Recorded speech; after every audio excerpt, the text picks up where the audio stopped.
guys, Jason here, and I'm back with another production video. And this time it's audio. Now, the audio is not going to be like visuals this time, where it was very long. But this is because with audio, I didn't do as much as visuals was. But I have to say, audio is something I've learned more, especially in level 3, than visuals in this project.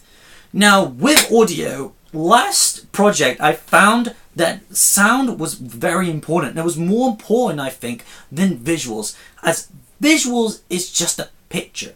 I mean, if some, why research was the fact that if you see something like an action scene, like Transformers, without sound, it's boring, it's plain, there's nothing. It's just there's nothing to it.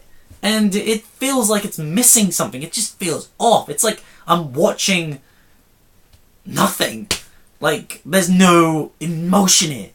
And that's what sound does. It gives emotion to your videos. It needs sound. Sound gives the impact to your videos. It's like the cherry on a cake or the icing on the cake. That's it, the icing on the cake. Without that icing, that cake's not going to be good. And that is why audio is important. And that's what I discovered in level 3. So now that I discovered this, I needed to learn how to do more with audio. I needed to learn how to do more. I wanted more for audio. Now with horror as the genre we're doing is one of those things that heavily relies on its audio. Seriously, if you just had dialogue in a horror film, it would just kind of be boring. Because thing is, most of the time, it's just some monster screaming or laughing and kids running around. This very typical slasher horror. Like, if you watch something like that, it would just look boring.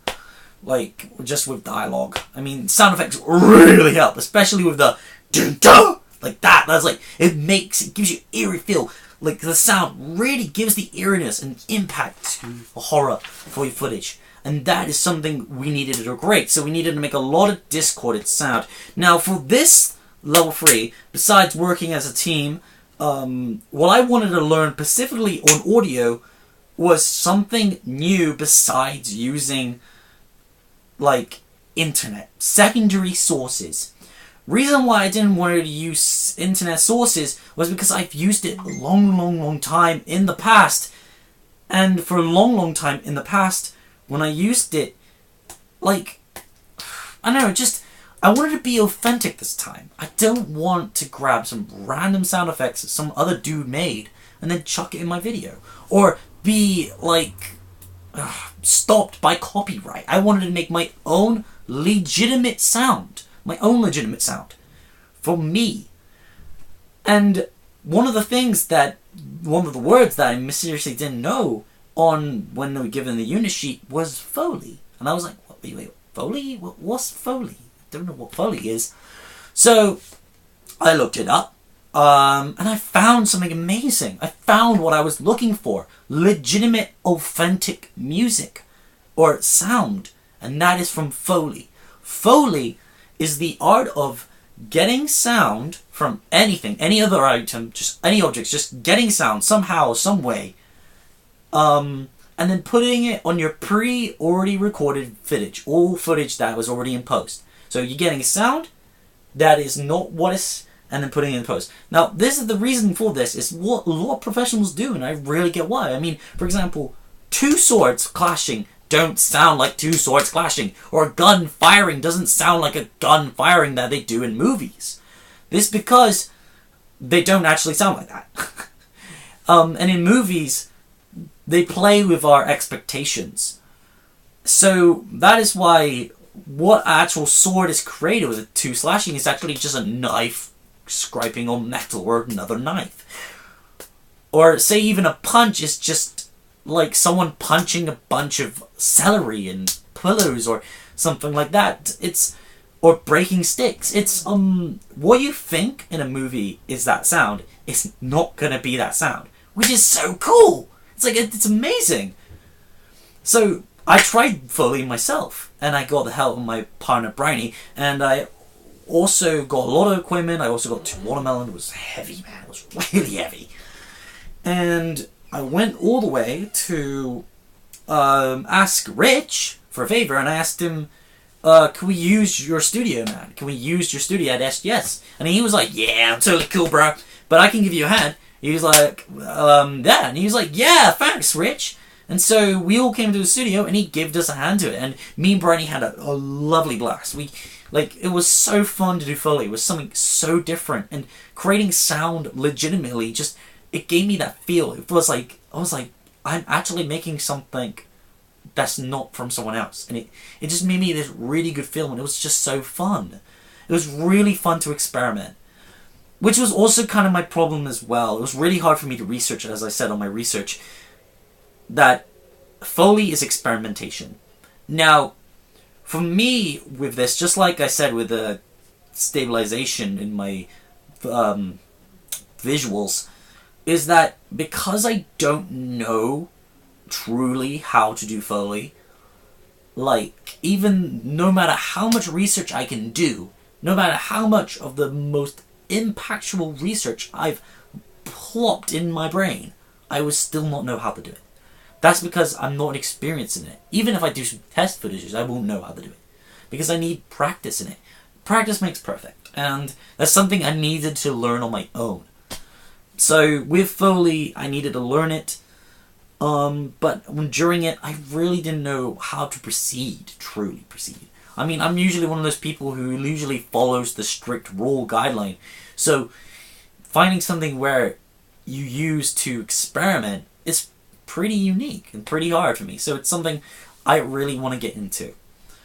And so yeah, during the Foley time, it was just fun. We used wood, we used veggies and watermelons, our own voices, metals. We used all sorts. Made a little mess of Rich's studio. Sorry, Rich, but thank you, man. And we made a lot of sounds. We just made loads. About 58 sounds we made individually. And the thing is, even though me and Bryony said, even if this sound has no connection with horror, we can still change in post. Now that's a word that's heavy, because thing is, even though I researched on production research, I didn't research on post-production research, which was something I really should have got into, which I didn't even realize until near the end. As during a lot of times when I needed to edit, seriously, I couldn't edit. I did not know what the hell to do. I did not know what effects I needed to use. I knew there was loads of effects and I could experiment, but I wanted to get this done. I had a lot of paperwork to do and a lot of things to do with the project, and I wanted just to get all this stuff done. I wanted to get all the audio done, and I really wanted to make it good as well. What our plan was to make our sound start really eerie. Well, originally it was going to start really happy, but we kind of changed all that. But really eerie, and then just build up and build up and build up and build up until, with the sound, until it's so messed up that our audience will feel the really creepiness. We wanted to give that atmospheric horror, not a typical jump scare horror. But I couldn't do it. Even when I asked my team members, they didn't know what to do either. It was very hard. And in the end, we broke that vision. The vision that we wanted. It was just, we had eerie music. Yes, we did edit eerie music. We did go a lot of sound bites. And a lot of them worked and a lot of them didn't. But in the end, it just, without that research, what can you do? That's what you need. You need research, because you need to know what to do. So that's something I need to learn for next, with my final major project and next projects and everything. I need to learn more about post-production sound. Okay, now that's almost before I end it. I'm also going to put a bombshell. Even though I wanted to be very authentic, I still broke that rule. Reason being was because that rule that I really wanted to do was that it was coming close to the end, and we needed a lot of sound bites. And so I grabbed some sound cues for some of them, even though one was actually really needed because it actually really fitted one of the path endings, which you got to see for yourself if you want to know why. What I mean, but the others, like we got some horror sound bits, like really sharp ones and stuff, and some other sounds from, like, say, Final Cut Pro. And I'm just disappointed about that on myself specifically. Like, I wanted to be very authentic, but I still wasn't able to get rid of that habit of not using actual sound. And that's something I really wish I could have learned next time. However, with audio, I still learned a lot. I learned about Foley. I've learned I need to look at both sides of production and post-production sound. And I've also learned more about sound. I also learned a bit about GarageBand, about how to use some keys, and about harmonies and Discord and music. I even learned about that. Thank you, Dan. Thank you teaching us that. Which is so cool. I mean, I learned so much with audio now. More than I have in any other unit, like in my past media. Which I'm very proud of. But in the end of the day, I still am disappointed in myself. And with audio, like, I even though I did achieve new things, I also feel disappointed in the end note of my team. Like, this is when, I don't know why, but some reason, when we doing the Foley, our teammate Isaac just distanced himself. And with the Foley itself, even though my partner Bryony, she was very uptight with it. She was like, yeah, let's try it. He didn't want to try it. And I felt disappointed. I really felt like this team was falling apart in a bit. But that's just how I feel. Next point.